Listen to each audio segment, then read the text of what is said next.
Welcome to all CBSE education in Hindi. आज की इस वीडियो में हम देखने वाले हैं क्लास 11th का मिड टर्म का आपका पेपर होने वाला है और ये होने वाला है आपका सितंबर अक्टूबर में। काफी ज्यादा ऐसे बच्चे हैं जिनको डाउट है कि उनका पेपर कैसा आने वाला है, कैसे क्वेश्चंस पूछे जाएंगे, पैटर्न क्या होगा पेपर का। साथ ही आज की इस वीडियो में हम पूरा एक पेपर देखेंगे, सोल्व करेंगे, सैंपल पेपर जिसे आप कह सकते हैं। ठीक है, और ये सैंपल पेपर हमने खुद बनाया है और इसे पूरा जो है पैटर्न कैसे किया गया हम आगे जरूर डिस्कस करेंगे। ठीक है, कुछ इस तरह से आप देख सकते हो। और साथ ही आज की इस वीडियो में हम पॉलिटिकल साइंस जो आपका सब्जेक्ट है इसका पेपर देखने वाले और मिड टर्म का होने वाला है। जो सिलेबस लिया गया है इसमें पेपर को बनाने में वो आपका पूरा मिड टर्म का सिलेबस है, यानी आपका सितंबर अक्टूबर में जो एग्जाम होने वाला है उसी के अकॉर्डिंग ये पेपर बनाया गया है। और ये 2022 और 23 का जो आपका मिड टर्म होने वाला है उसके लिए बहुत ज्यादा इंपॉर्टेंट है। ठीक है, चलिए पेपर को देखते हैं। लेकिन उससे पहले अगर आपने क्लास 11 का टेलीग्राम चैनल ज्वाइन नहीं किया है तो ज्वाइन कर सकते हैं। ये जो लिंक आपको दिख रहा है ये आपको डिस्क्रिप्शन में मिल जाएगा, वहां पे आप जाके जो है ग्रुप को ज्वाइन कर सकते हैं। साथ ही अगर ज्वाइन नहीं हो पाते तो आप इसे टेलीग्राम पे सर्च कर लेना, क्लास 11th 1 2 3 4, तो आप ग्रुप जो है उसमें ज्वाइन हो पाएंगे। साथ ही कोई डाउट रह जाता है आपका तो आप मुझसे इंस्टाग्राम पे पूछ सकते हैं, ये मेरी इंस्टाग्राम आईडी है। कोई भी क्वेश्चन हो आप मुझसे यहाँ पे पूछ सकते हैं, मैं जरूर आंसर करूंगा। आगे आते हैं पेपर की तरफ। तो पेपर आपको कुछ इस तरह से जो है दिखेगा। ठीक है, यहाँ पे आएंगे आपका जो है लिखा हुआ जैसा कि पेपर की मिड टर्म है, सैंपल पेपर 2022-23, क्लास 11 सब्जेक्ट आपका है पॉलिटिकल साइंस। काफी ज्यादा डाउट होंगे आपको लेकर कि आपका 80 नंबर का आप बता रहे हो मिड टर्म आएगा। ठीक है, 3 घंटे का है। तो ये सब मैं ऐसे ही नहीं बता रहा क्योंकि देखिए, अगर देखिए हम पैटर्न तो आपका जो ओल्ड वाला पैटर्न था, ठीक है, जो ओल्ड पैटर्न था पुराना वाला उसी के अकॉर्डिंग आपका फिर से जो है ये आ गया है। ठीक है, वो कोविड की वजह से आपका टर्म 1 टर्म 2 चला था, लेकिन अब पुराना वाला जो पैटर्न है वो वापस आ गया है जिसमें आपके 80 नंबर के पेपर हुआ करते थे।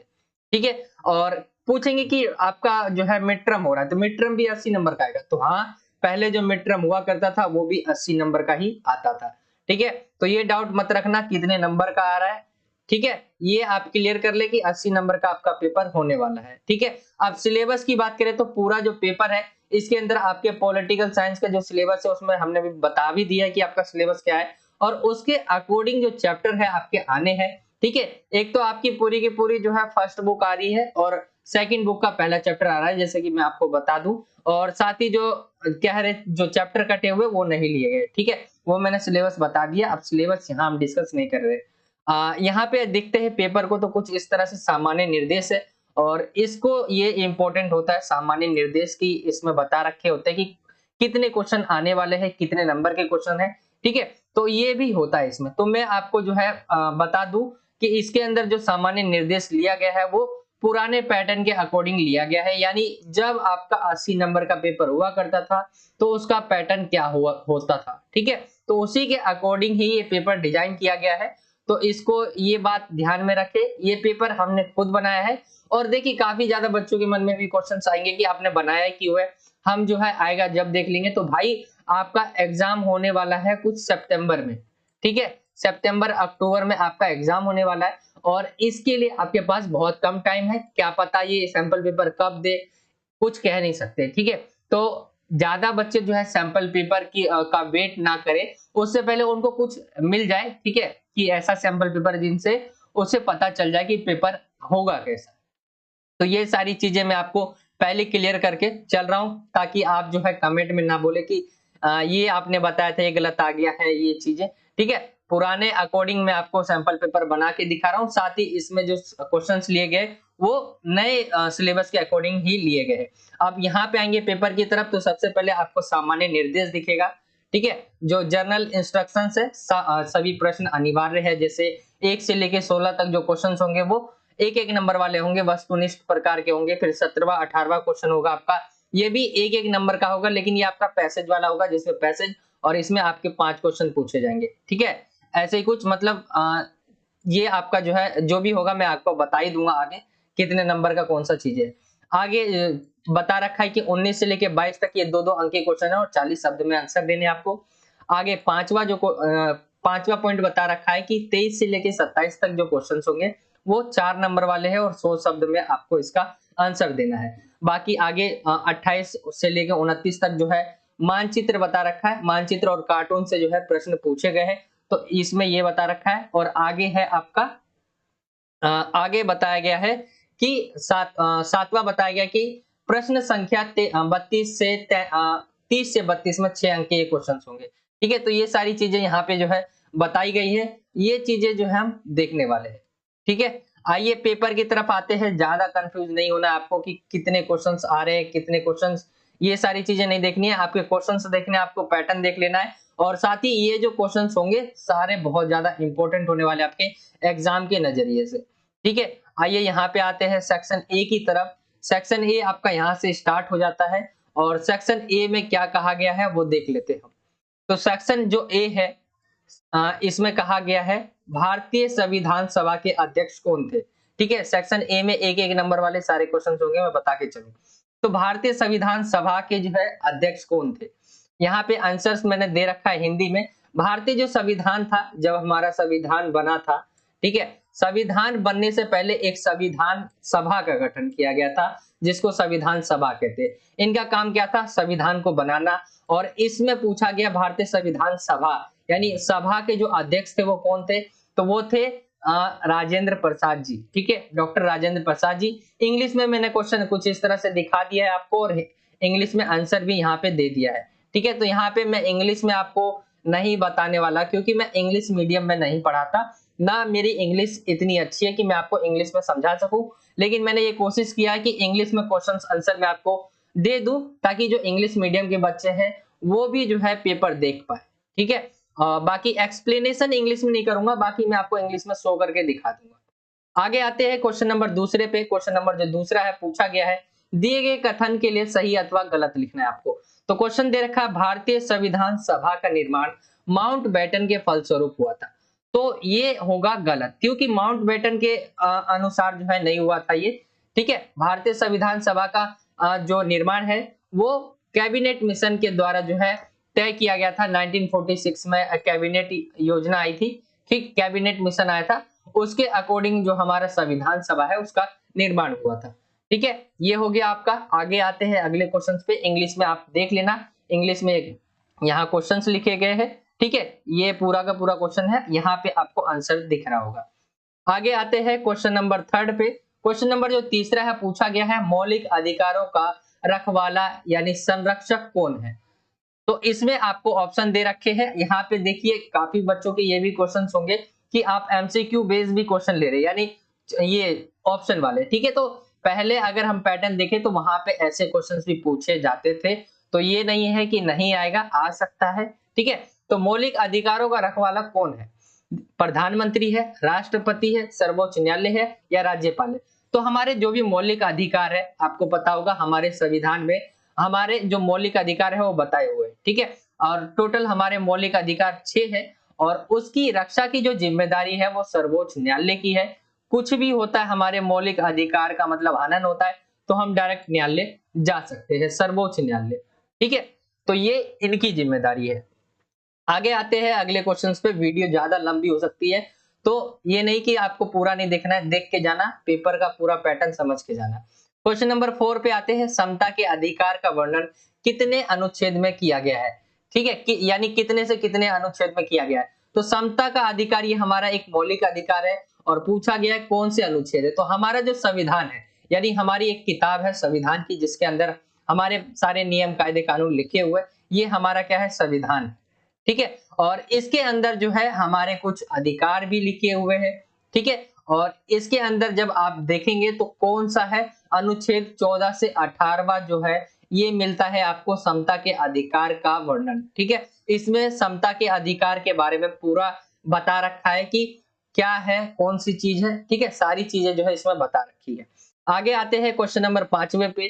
क्वेश्चन नंबर 5वां है स्वतंत्र भारत के प्रथम मुख्य चुनाव आयुक्त कौन थे। क्वेश्चन का है मतलब जब हमारा देश आजाद हुआ था 1947 में, तो उसके बाद जो हमारे इधर चुनाव होता है। ठीक है, तो स्वतंत्र भारत में जब चुनाव होता है तो उसमें जो सबसे प्रथम मुख्य चुनाव आयुक्त थे वो कौन थे, तो वो थे, आंसर है सुकुमार सेन। ठीक है, इसका राइट आंसर है इंग्लिश में मैं बता नहीं रहा हूँ, लेकिन इंग्लिश में भी लिख रखा है, जो बच्चे हैं वो जरूर देख ले इंग्लिश मीडियम वाले।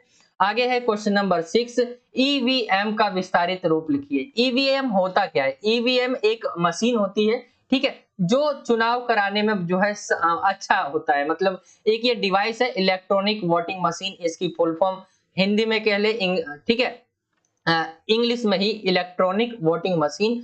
हिंदी में मैंने लिखा नहीं है पूरा हिंदी में, मैंने इंग्लिश में इसे लिख दिया, तो ये याद रखना है, इलेक्ट्रॉनिक वोटिंग मशीन इसका नाम है। और ये चुनाव में जो गिनतियां होती है उसमें बहुत जो है इसकी बड़ी भूमिका होती है। हमारे यहाँ इसी से जो है चुनाव किए जाते हैं।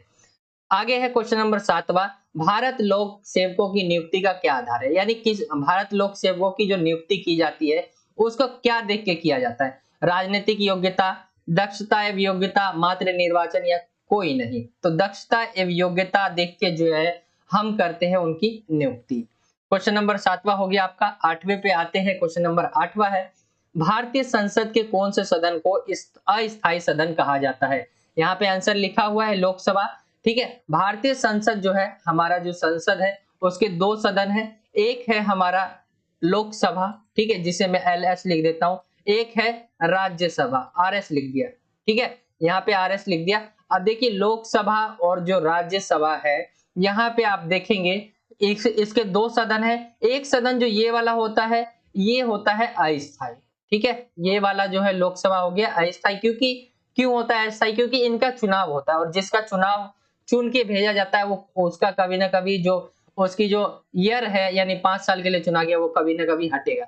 लेकिन जो राज्यसभा है वो परमानेंट है, इसमें जो एक बार हो गया है वो परमानेंट रहता है, यानी स्थायी सदन होता है ये, ठीक है। ये समझ आ गया आपको। आगे आते हैं क्वेश्चन नंबर 9 पे, दिए गए कथन को आपको सही अथवा गलत जो है लिखना है। तो भारत में संसदीय शासन प्रणाली होने के कारण लोकसभा अधिक शक्तिशाली है, तो ये बात सही है, भारत ने संसदीय शासन प्रणाली अपनाई है। जब मैं चैप्टर पढ़ाऊंगा तो आपको पूरा एक्सप्लेन करके बताऊंगा कि कौन सी प्रणाली कैसी होती है, अच्छी कौन सी होती है, सारी चीजें तो हम डिस्कस करेंगे। यहाँ पे ये मैं बता दूं, लोकसभा को अधिक शक्तिशाली इसलिए क्योंकि यहाँ पे जो चुने हुए लोग होते हैं वो डायरेक्ट जनता चुनती है, इसलिए ये बहुत ज्यादा शक्तिशाली होते हैं राज्यसभा की तुलना में, ठीक है। आगे आते हैं क्वेश्चन नंबर 10वें पे, मंत्रियों द्वारा पेश किए जाने वाले विधेयक को क्या कहते हैं?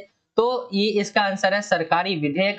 मंत्री जो है, हमारा जो संसद है, जैसा कि मैंने आपको बताया, संसद इसके दो सदन है, लोकसभा राज्यसभा। अब संसदीय मान ले हम पूरा ये है, तो यहाँ पे कोई भी विधेयक आता है, कोई भी प्रस्ताव आता है कानून के लिए कि ये होना चाहिए, तो यहाँ पे जो है कोई अगर मंत्री पेश करे, ठीक है, अगर मंत्री पेश करता है तो वो होता है सरकारी विधेयक, लेकिन कोई मंत्री नहीं कोई अन्य करता है तो वो गैर सरकारी विधेयक होता है, ठीक है। दो प्रकार के विधेयक होते हैं, वो भी हम आगे डिस्कस करेंगे जब हम चैप्टर पढ़ेंगे। तो क्वेश्चन नंबर 11वें पे आते हैं, जनहित याचिका किस देश के द्वारा अपने संविधान में शामिल की गई?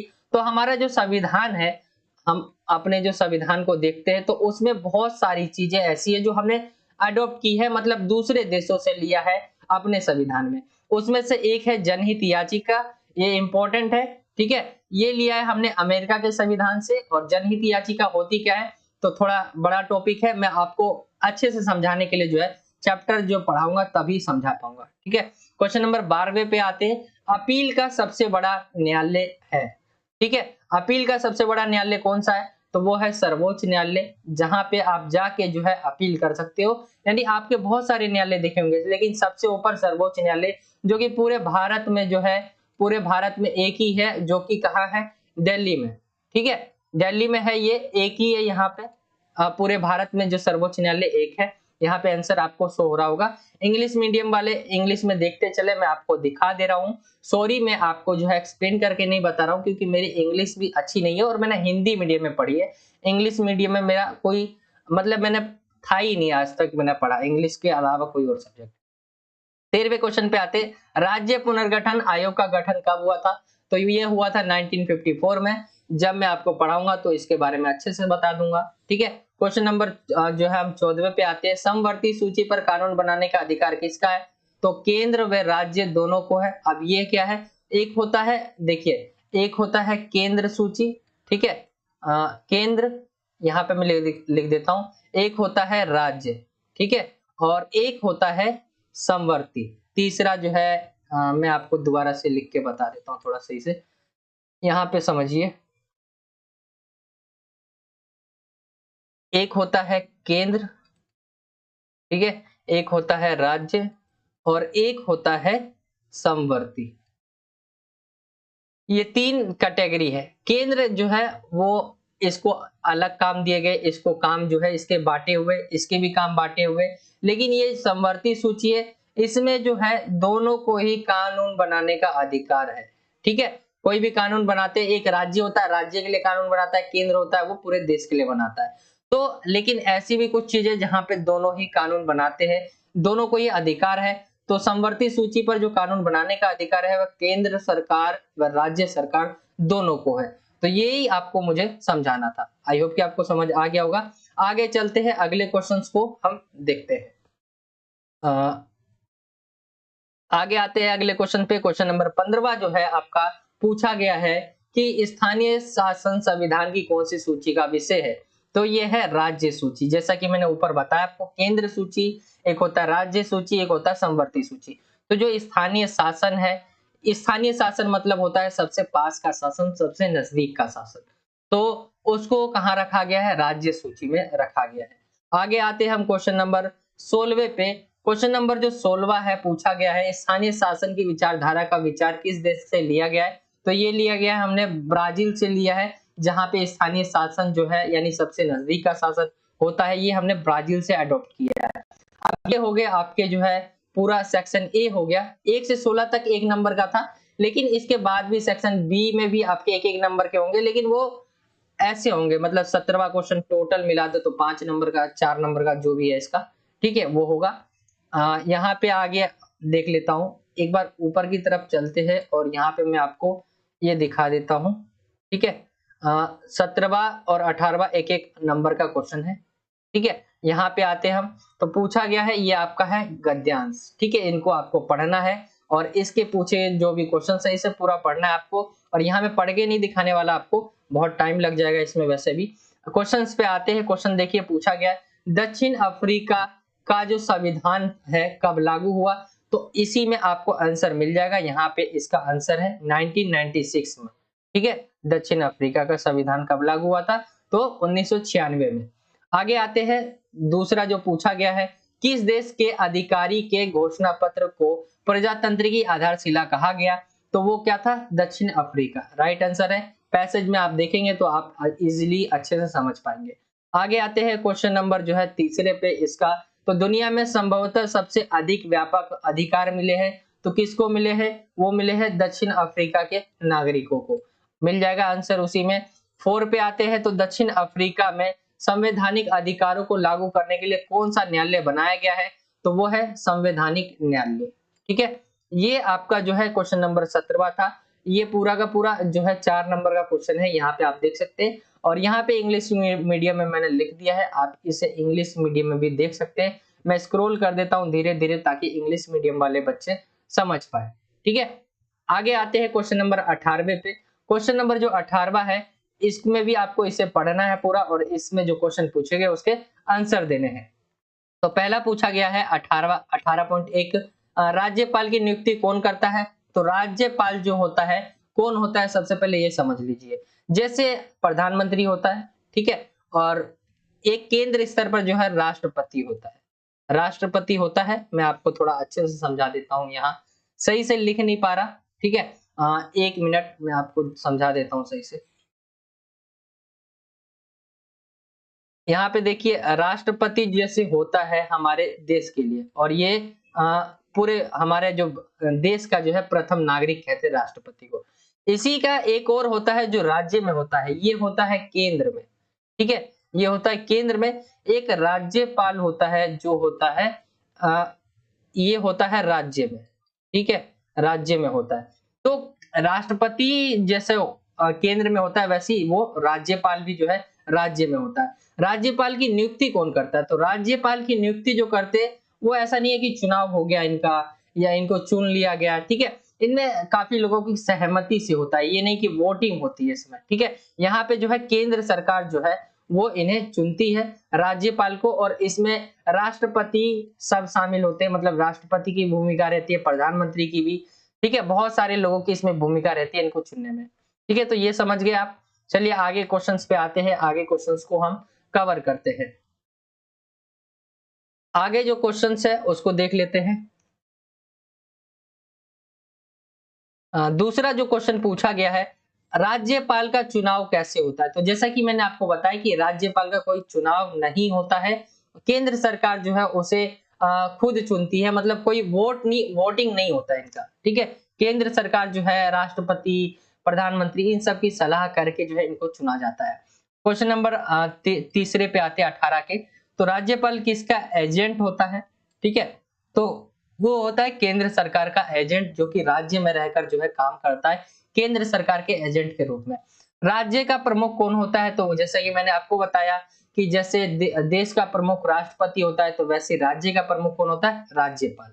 ठीक है, तो ये हो गया आपका 18वां क्वेश्चन। और यहाँ पे ये इंग्लिश मीडियम में कुछ इस तरह से दे रखा है, आप इसे देख ले सकते हैं रोक रोक के। ठीक है, यहाँ पे इंग्लिश मीडियम में मैंने ऐसे दिखा रखा है। आगे आते हैं अब सेक्शन सी पे। सेक्शन सी में जो क्वेश्चंस होंगे वो होंगे आपके 2-2 नंबर वाले 2 अंक के क्वेश्चंस होंगे सारे के सारे। तो 19वां क्वेश्चन पूछा गया है, संविधान में संशोधन प्रस्ताव पर संसद के दोनों सदनों में मतभेद होने पर क्या किया जाता है?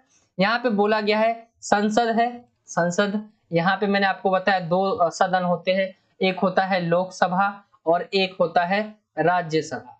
ठीक है, अब इन दोनों में कोई एक कानून आया जो कहता है एक बनना चाहिए, एक कहता नहीं बनना चाहिए।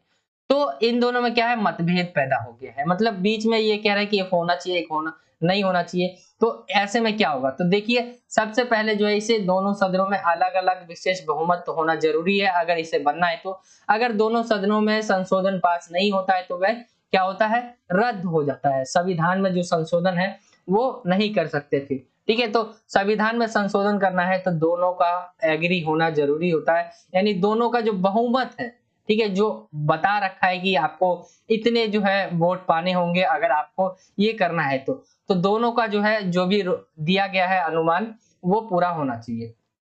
आगे आते हैं क्वेश्चन नंबर 20वें पे। इंग्लिश मीडियम में आप इसे ऐसे देख सकते हैं, यहाँ पे क्वेश्चंस है, ठीक है, और आंसर दे रखा हुआ है। आगे आते हैं क्वेश्चन नंबर 20वें पे। प्रत्यक्ष तथा अप्रत्यक्ष लोकतंत्र में 2 अंतर। देखिए प्रत्यक्ष होता है जिसका जो है चुनाव होता है वो डायरेक्ट होता है, यानी जनता डायरेक्ट इनको चुनती है प्रत्यक्ष में। अप्रत्यक्ष में जनता चुनती है किसको?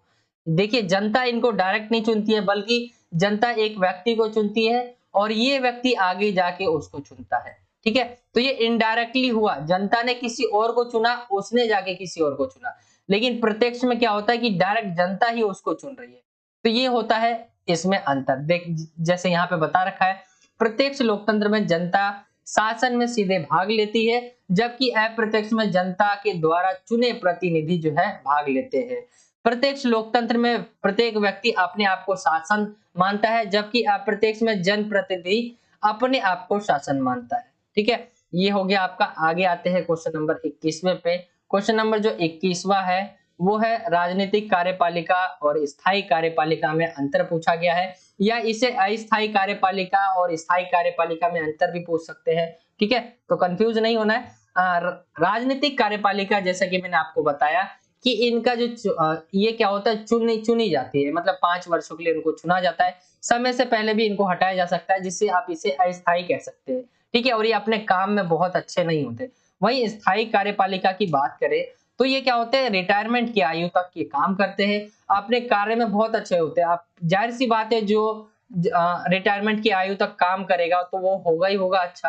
ठीक है, लेकिन इनको 5 वर्षों के लिए चुना जाता है और ये कभी भी हटाया जा सकता है, इनको अस्थायी होता है राजनीतिक कार्यपालिका। और स्थायी कार्यपालिका में ऐसे लोग होते हैं जो रिटायरमेंट की आयु तक काम करते हैं, साथ ही ये अपने काम में बहुत अच्छे होते हैं। और ये राजनीतिक कार्यपालिका जो है, स्थायी कार्यपालिका है, राजनीतिक कार्यपालिका की मदद करते हैं। तो ये इसका एक्सप्लेनेशन था। आगे आते हैं क्वेश्चन नंबर 22वें पे। जनहित याचिका किस प्रकार गरीबों की मदद कर सकती है? जैसा कि 1 नंबर में भी पूछा गया था, तो जनहित याचिका क्या है, सबसे पहले ये जान लीजिए। जनहित याचिका जो है भारतीय कानून में सार्वजनिक हित यानी सभी की रक्षा के लिए मुकदमे का प्रावधान है। इसमें क्या होता है कि अन्य सामान्य अदालती याचिकाओं से अलग इसमें यह जरूरी नहीं होता है कि पीड़ित जो पक्ष है वो खुद जाए अदालत में। यह किसी नागरिक या खुद न्यायालय द्वारा जो है पीड़ित पक्ष में जो है दायर किया जा सकता है। ठीक है, तो ये होता है जनहित याचिका। जब मैं आपको चैप्टर पढ़ाऊंगा उसमें बहुत अच्छे से आपको समझाने की कोशिश करूंगा। आगे आते हैं, इसी में आपको अथवा देखने को मिलेगा। पूछा गया है न्यायाधीशों की नियुक्ति कौन करता है? तो जो न्यायाधीश होते हैं यानी जज होते हैं न्याय करने वाले, उनकी नियुक्ति कौन करता है? प्रधानमंत्री करता है, राष्ट्रपति करता है, कौन करता है? देखिए, न्यायाधीश की नियुक्ति के लिए जो है, ये ऐसा नहीं है कि इनका चुनाव किया जाता है, वोटिंग की जाती है।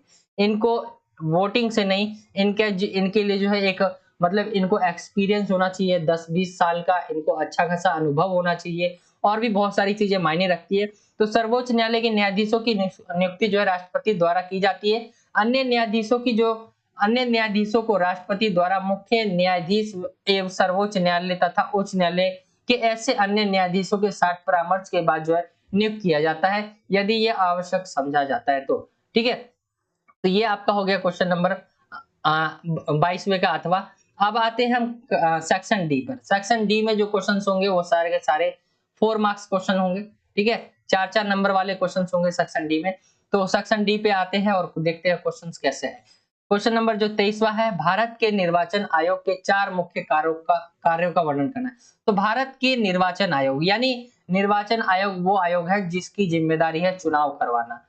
ठीक है, अब चुनाव की सारी जिम्मेदारी जो है इनकी है, निर्वाचन आयोग की। इनके काम क्या-क्या है? तो मतदाता सूची तैयार करना, चुनाव के लिए जो है डेट तय कर देना, चुनाव कराना इनकी जिम्मेदारी है, निरीक्षण करना कि कोई चुनाव के दौरान कोई गलत चीज तो नहीं हो रही है, और चुनाव जो परिणाम है यानी कौन जीता हारा इसको जो है जारी करना, इसको जनता को बताना। तो ये क्या है? चुनाव जो निर्वाचन आयोग है, भारत का निर्वाचन आयोग, उसकी जिम्मेदारी ये काम करना है।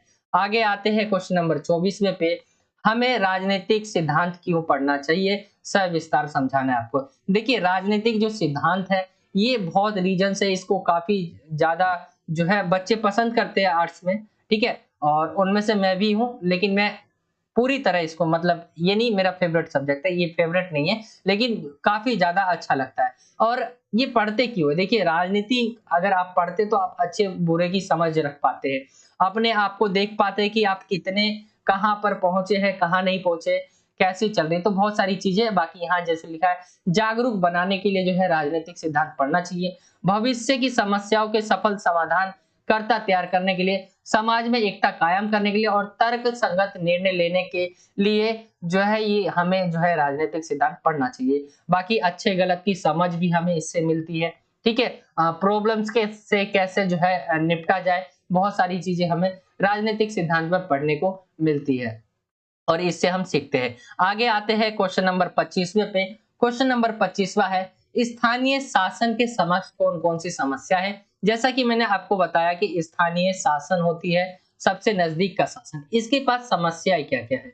क्या-क्या जो है समस्याएं इनके सामने जो है निकल के आती है, तो वो कौन-कौन सी है? तो देखिए, इनके पास पैसा कम होता है, यानी ये इनको क्या है कि अपने से ऊपर पे निर्भर होना पड़ता है, भाई पैसा आएगा जब काम करेंगे, पैसा नहीं आएगा तो मतलब धन का अभाव होता है इनके पास।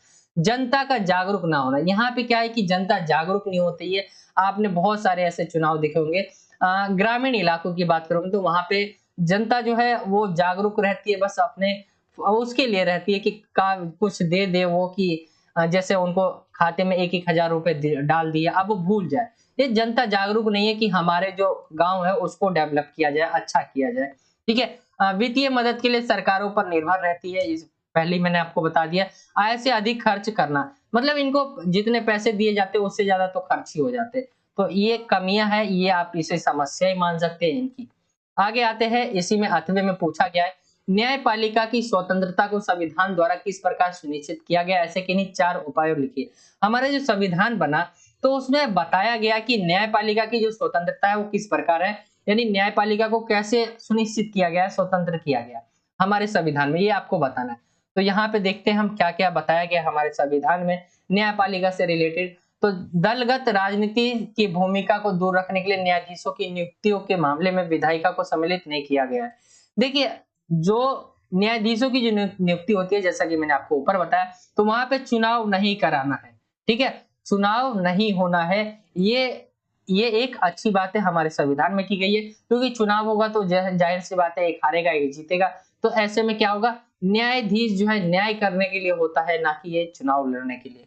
ठीक है। आगे आते हैं, न्यायाधीश के रूप में नियुक्त होने के लिए किसी व्यक्ति का वकालत का अनुभव होना चाहिए। कोई ये भी नहीं है कि इजीली जो है कोई भी इसे चुन सकता है या राष्ट्रपति चुन सकता है। इसके लिए उसे जो अच्छा खासा क्या है, वकालत का अनुभव होना चाहिए। करीब 20 साल का जो है उसे अनुभव होना चाहिए, एक्सपीरियंस होना चाहिए। ठीक है। न्यायाधीशों का जो कार्यकाल होता है, वो काम होता है वो उनका निश्चित होता है। न्यायाधीशों के वेतन जो है संचित निधि से दिए जाते हैं। ये जब मैं पढ़ाऊंगा आपको तो वहां पे एक्सप्लेन करूंगा अच्छे से। न्यायाधीशों के रिटायर होने के बाद जो है उनके द्वारा वकालत करने पर प्रतिबंध है। यानी जब न्यायाधीश जो जज हैं हमारे, वो रिटायर होते हैं तो उनके बाद उनको वकालत करने पर रोक होता है। तो ये है कि हमारे संविधान में दे रखा है कि जो हमारे यहाँ जो न्यायपालिका होगी उसको किस प्रकार स्वतंत्र रखा जाएगा। आगे आते हैं क्वेश्चन नंबर 26वें पे। क्वेश्चन नंबर जो 26वां है, भारतीय संविधान में संघात्मक लक्षण का वर्णन करना है। तो कुछ इस तरह से है, संविधान सर्वोच्च है, कोई भी शक्ति क्या है, संविधान से ऊपर नहीं है, सभी संविधान के दायरे में रहकर ही कार्य करेंगे। भारत में एक स्वतंत्र न्यायपालिका है और जो सरकार को तानाशाह नहीं होने देता। और भारत में 3 स्तर की सरकारें होती है, केंद्र स्तर, राज्य स्तर और स्थानीय स्तर की। ठीक है। और संविधान में साथ ही संशोधन प्रणाली भी है। तो यहाँ पे हमारा बता रखा है संविधान को सर्वोच्च रखा गया है। कैसे जो है हमारा देश जो है मतलब एक दूसरे के ऊपर डिपेंड है। ठीक है। मतलब एक नहीं है तो दूसरा नहीं हो सकता है। ठीक है। तो ये है। आगे आते ही इसी में अथवा बोला गया है कि संविधान के अनुच्छेद 74 का पहला का संबंध जो है किससे है वो आपको बताना है। तो यहाँ पे बता रखा है कि राष्ट्रपति को सलाह देने के लिए जो होगा एक मंत्री परिषद होगा। चैप्टर पढ़ाऊंगा तो आपको अच्छे से समझाऊंगा, क्योंकि आप अभी नए नए बच्चे आए होंगे, डायरेक्ट मैं आपको क्वेश्चन दिखा रहा हूँ तो आप थोड़ा कंफ्यूज हो सकते हो। इसीलिए मैं आपको जो है वैसी चीजें नहीं बता रहा जो आपको ज्यादा ही कंफ्यूज करे। चैप्टर पढ़ेंगे जब वहां पे तो अच्छे से समझाऊंगा। और यहाँ पे बता रखा है कि राष्ट्रपति को सलाह देने के लिए क्या होगा, तो उसके लिए एक मंत्री परिषद होगा जिसका प्रधान होता है प्रधानमंत्री। और राष्ट्रपति अपने कृत्य का प्रयोग ऐसी सलाह के अनुसार कार्य करेगा, परंतु राष्ट्रपति मंत्री परिषद से ऐसी सलाह पर पुनर्विचार करने को कह सकता है और राष्ट्रपति की ऐसे पुनर्विचार के पश्चात दी गई सलाह के अनुसार ही कार्य करेगा। देखिए होता क्या है, हमें संविधान में कुछ करना है, संशोधन करना है, कुछ भी करना है, तो लास्ट में साइन किसके होते हैं, राष्ट्रपति के। राष्ट्रपति के साइन होंगे जब भी जो है आप जाके कोई प्रस्ताव जो है कोई विधेयक आप कानून में बदल सकते हैं। तो राष्ट्रपति क्या है कि राष्ट्रपति के पास कोई गया, उसने राष्ट्रपति ने साइन कर दिया तो ठीक है, नहीं किया तो वो वापस भेज देता है और कहता है कि आप जो है इसके ऊपर पुनर्विचार करिए और अच्छा करिए, फिर मेरे पास लाइए। तो जब दोबारा लेके जाएंगे तो उसको राष्ट्रपति को बात माननी पड़ेगी, लेकिन उसके पास ये अधिकार होता है कि आप वो उसे जो है पुनर्विचार के लिए लौटा सकता है। ठीक है। तो ये होगा। आगे देखते हैं क्वेश्चन नंबर 27वां, लोकसभा का सदस्य बनने के लिए क्या योग्यता होनी चाहिए। तो भारत का नागरिक होगो, आयु 25 वर्ष होनी चाहिए, पागल व दिवालिया ना हो और किसी लाभप्रद सरकारी पद पर ना हो। ये चीजें होंगी तो आप जो है लोकसभा का सदस्य बन सकते हैं।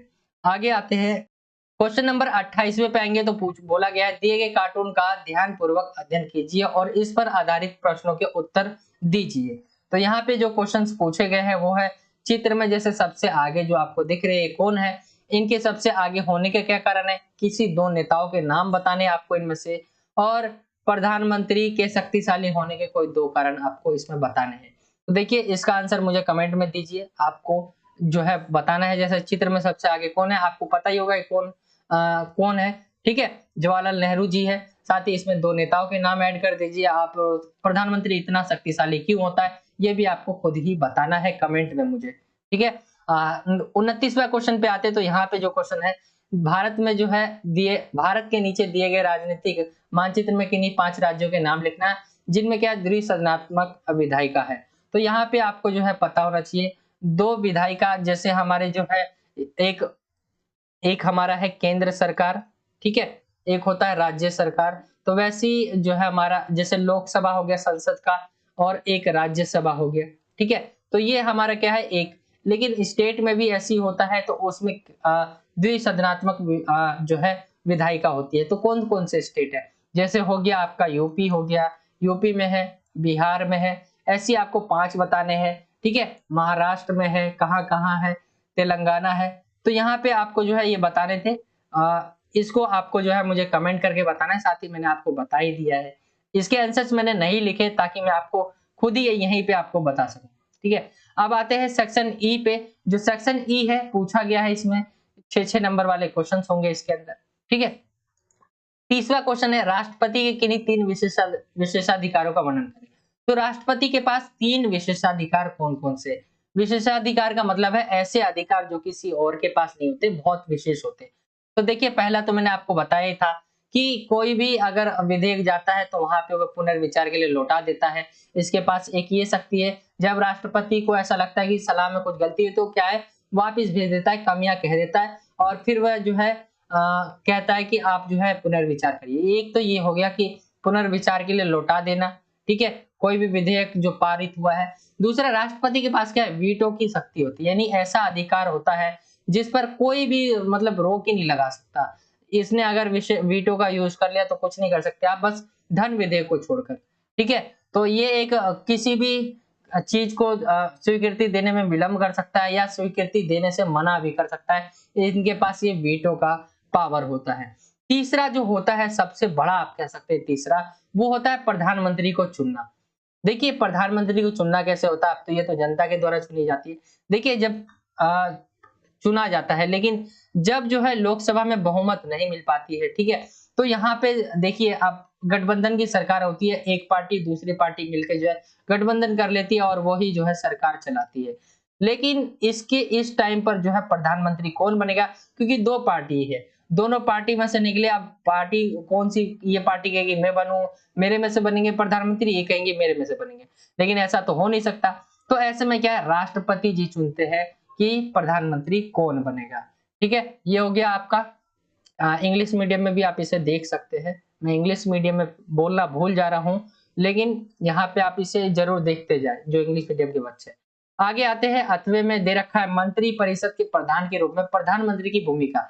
प्रधानमंत्री की वैसे तो बहुत सारी भूमिका काम होते हैं, लेकिन कुछ मेन है। जैसे मंत्री परिषद जो है निर्माण करती है, मतलब मंत्री परिषद को बनाती है प्रधानमंत्री, विभागों का बंटवारा करती है, मंत्री परिषद का पुनर्गठन करना, मंत्रिमंडल मंडल का अध्यक्ष होना, राष्ट्रपति व मंत्रिमंडल के बीच की कड़ी होना, सदन का नेता होना और सरकार का मुखिया होना, और भी बहुत सारे काम होते हैं इनके। यहाँ पे मैंने आपको लिख के दिखा दिए, बाकी मैं जब चैप्टर पढ़ाऊंगा तो बहुत अच्छे से समझाऊंगा प्रधानमंत्री की क्या क्या भूमिका रहती है। क्वेश्चन नंबर 31वें पे आते हैं, नौकरशाही की प्रमुख विशेषता का वर्णन करना है। तो नौकरशाही की क्या क्या विशेषता है। नौकरशाही यानी कहने का मतलब है गवर्नमेंट जो ऑफिसर होते हैं, ठीक है, नौकरशाही जो सरकारी काम करते हैं, एक तरह से ये समझिए, तो उनकी क्या क्या विशेषता होती है। तो देखिए, कोई भी जो गवर्नमेंट जॉब लेता है तो वो क्या है, एग्जाम होता है उनका, ये योग्यता होती है। तो योग्यता के आधार पर जो इनकी नियुक्तियां होती है, नियुक्ति के लिए लिखित लिखित जो है परीक्षाएं होती है, आप सभी को पता होगा। कार्यकाल इनका टाइम जो है निश्चित होता है, क्योंकि एक बार गवर्नमेंट जॉब में लग गया तो फिर उसको निकलना नामुमकिन है एक तरह से। निर्धारित वेतन भत्ते मिलते रहते हैं, कानून के शासन पर आधारित होता है, निष्पक्ष व निर्भयता पूर्ण कार्य संपादन, राजनीतिक तटस्थता, संविधान व अपने कृत्यों कर्तव्यों के प्रति जो है वचनबद्ध होते हैं, जनहितों के पोषक होते हैं, यानी जनता के हितों के लिए काम करते हैं। तो ये सारी चीजें नौकरशाही है। बाकी नौकरशाही के बारे में भी डिटेल में बताऊंगा मैं जब चैप्टर आपको पढ़ाऊंगा। आगे आते हैं 8वें में। 8वें में बोला गया है, भारत में संसदीय कार्यपालिका है, उसका वर्णन करना है आपको। तो भारत में क्या है, संसदीय कार्यपालिका है। यहाँ पे बताया गया, जैसे हमारे संविधान जो निर्माता है, ये बनाने वाले, वह चाहते थे कि सरकार ऐसा हो जो जनता की सुने, ठीक है, उसके प्रति संवेदनशील उत्तरदायी हो। ऐसा केवल संसदीय कार्यपालिका में ही संभव था। इसीलिए हमारे जो बड़े थे, जो हमारे संविधान निर्माता थे, उन्होंने संसदीय कार्यपालिका को चुना, जहां पे जो है जनता क्या होती है, मतलब जो भी शासन करने वाला होता है वो ये देखती है जनता के प्रति जो है उसकी जो भी अपेक्षाएं है उसके प्रति संवेदनशील रहती है। अध्यक्षात्मक कार्यपालिका, क्योंकि राष्ट्रपति की शक्ति पर बहुत बल देती है, इससे व्यक्ति की क्या है, पूजा का खतरा बना रहता है। संविधान निर्माता एक ऐसी सरकार चाहते थे जिसमें एक शक्तिशाली कार्यपालिका तो हो, लेकिन साथ ही उसमें व्यक्ति पूजा पर भी पर्याप्त अंकुश लगे।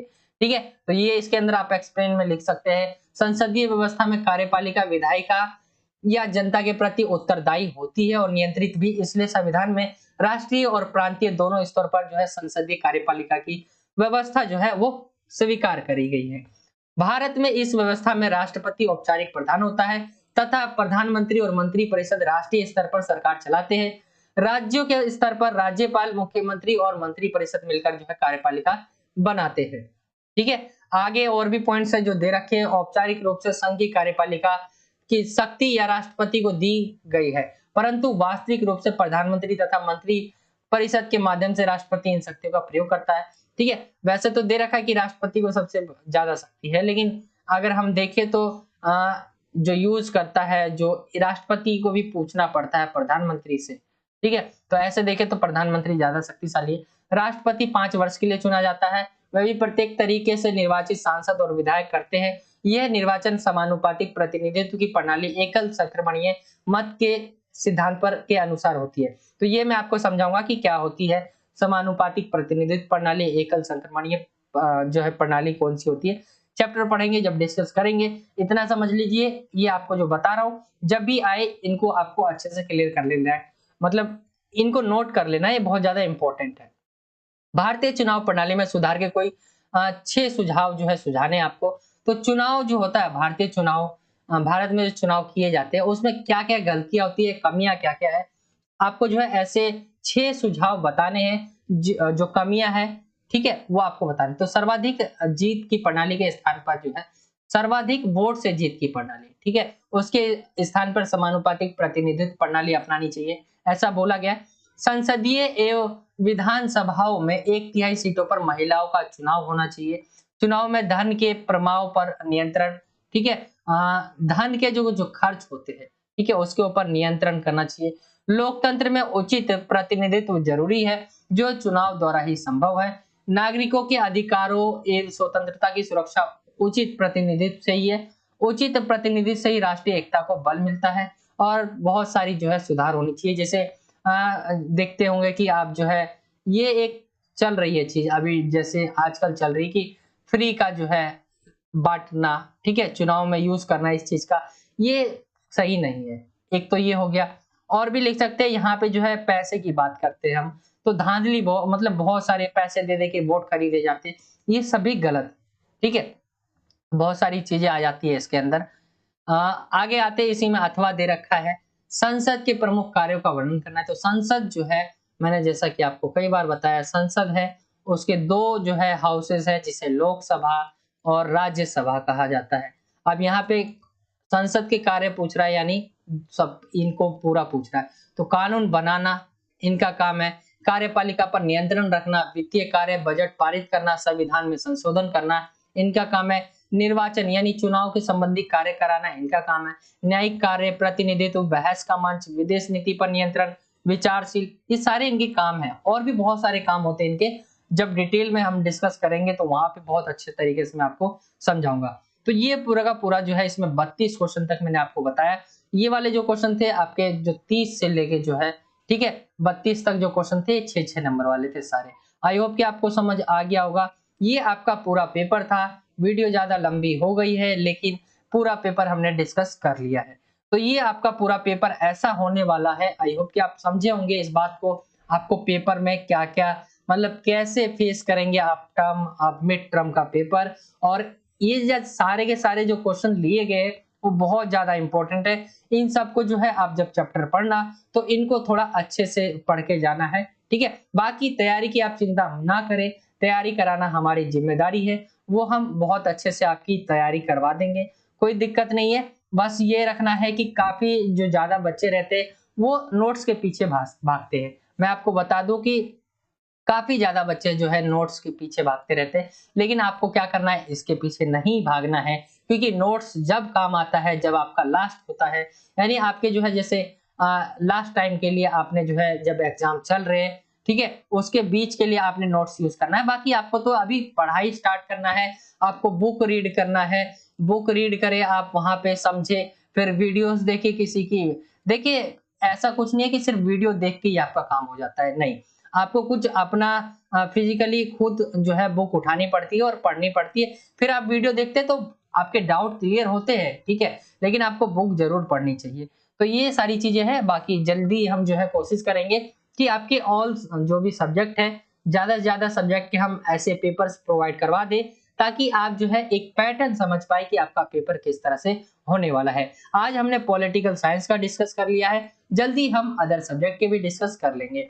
उसके बाद देखते हैं फिर ये उसके बाद जो हम चैप्टर से स्टार्ट करेंगे, जिसके अंदर जितनी जल्दी हो सके उतनी जल्दी कवर करने की कोशिश करेंगे चैप्टर्स को। तो ये था आज का वीडियो। आई होप कि आपको वीडियो अच्छा लगा होगा। वीडियो अच्छा लगा तो वीडियो को लाइक करें, शेयर करें एंड चैनल पर नए हो तो चैनल को सब्सक्राइब करना ना भूलें। आपको जो है रेड कलर का जो है सब्सक्राइब लिखा हुआ दिखेगा बॉक्स के अंदर, तो इस पे आपको क्लिक करना है और साथ ही बेल के आइकन को प्रेस कर लेना। इससे जब भी मैं कोई नई वीडियोस डालूंगा तो आपके पास नोटिफिकेशन चली जाएगी। तो यही था आज का वीडियो। जरूर लाइक करें, शेयर करें, कमेंट करें, वीडियो बताएं कि कैसा लगा आपको पेपर, आगे पेपर चाहते हैं कि नहीं चाहते, और कोई डाउट रह गया हो अभी भी तो आप मुझसे इंस्टाग्राम पे पूछ सकते हैं, नीचे आपको डिस्क्रिप्शन में लिंक मिल जाएगा। मिलता हूं आपसे अगली और एक्साइटिंग वीडियो में। जब तक के लिए जय हिंद, जय भारत, वंदे मातरम।